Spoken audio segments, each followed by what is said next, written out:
I am Jasmeet from Maa Kalyani Public School, going to teach you class 7 geography chapter number 3, Our Changing Earth. So students, in first chapter I told you about the lithosphere. Let's have a brief look. See, the solid crust or the hard top layer, solid crust or hard top layer of the earth is known as lithosphere. There are three layers: crust, mantle and core, and the top one is known as crust, and that crust or the hard top layer is known as lithosphere. Now these crusts consist of several large, some small, rigid, irregularly shaped slabs which carry continents and ocean floors. Means all oceans and continents are situated in this top layer, that is crust. Means these crusts consist of several large, some small, rigid, irregularly shaped slabs which carry continents and ocean floors. See students, this lithosphere layer consists of several lithospheric plates, and these lithospheric plates move around the earth very slowly.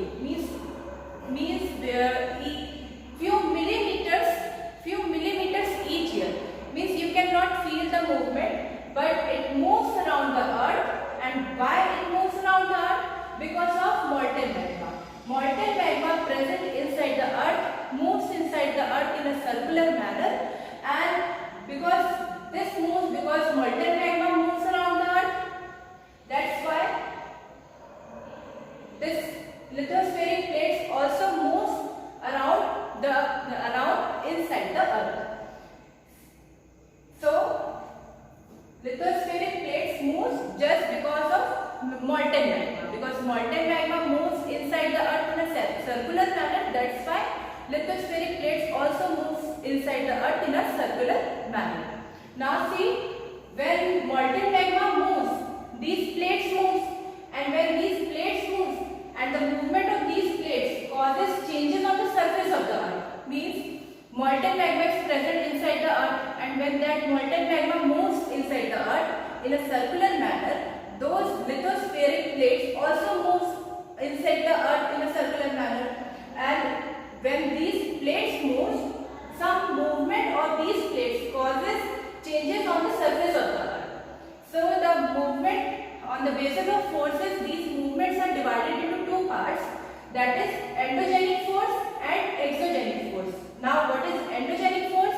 Endogenic force is that force which acts in the interior of the earth. Means in the interior of the earth, the forces acting inside the earth, in the interior of the earth, is known as endogenic forces, and the forces that act on the surface of the earth is known as exogenic forces.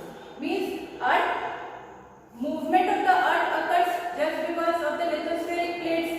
Then that movement is of two types on the basis of forces, that is endogenic forces and exogenic forces. Endogenic forces is that movement which acts inside the earth, means in the interior of the earth, and exogenic forces are that forces which act on the surface of the earth. See students, what is endogenic forces?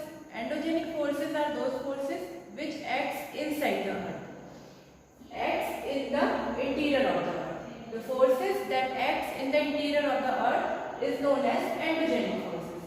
Now these endogenic forces produces two types of movements. It can be sudden movement and it can be slow movement. First, see what is sudden movement. Sudden movement is what? It's earthquake, it's volcanoes.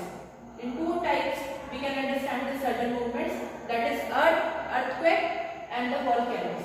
Now what is earthquake? Earthquake is lithospheric plate moves. When the lithospheric plate moves, when the molten magma present inside the earth moves, lithospheric plate moves. And when the lithospheric plate moves, the surface of the earth vibrates, and that vibrations are known as earthquake. So what is earthquake? The movement of the lithospheric plates, and with the movement of this lithospheric plates, the surface of the earth vibrates, and that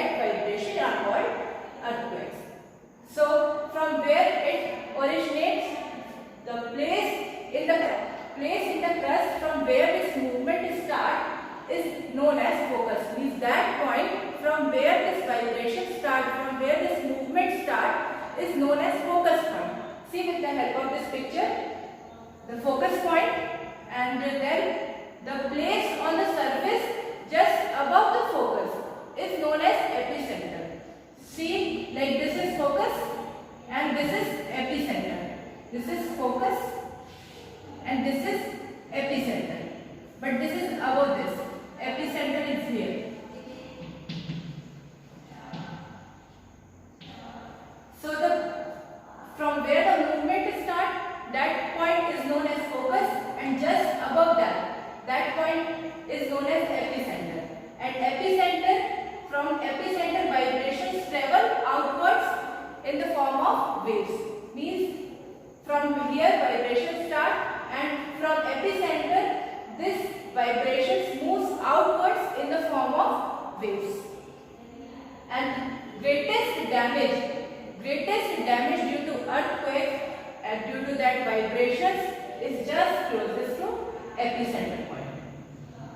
Now see, earthquake is the movement of lithospheric plates, and with that movement earth vibrates, and that vibrations are called earthquake, and the origin point from where this vibration starts is known as focus, and just above the focus point there is one more point that is known as epicenter, and from the epicenter all these vibrations go outwards in the form of waves. And the greatest destruction is just closest to the epicenter, and this is all about the earthquake. Now see what is volcano. Volcano is a vent. Vent means it's the opening point in the earth crust. It's the opening in the earth crust through which molten material erupts suddenly. The molten material present inside the earth erupts suddenly on the upper surface, on the crust area, on the upper surface of the earth through this vent, and that vent is known as volcano. What is volcano? It is a vent, means it is an opening point in the earth crust through which molten material present inside the earth erupts suddenly. So earthquake and volcanoes both are the result of sudden movement, means endogenic forces produces sudden movement, and because of sudden movement earthquake occurs and volcanoes occurs. And these both earthquake and volcanoes causes mass destructions over the surface of the earth. These both earthquake and volcanoes causes mass destruction on the surface of the earth. Students, see this picture. This molten material is present in the middle layer of the earth, that is mantle, and when it erupts, it comes out through the vent. See this picture. With the help of this picture you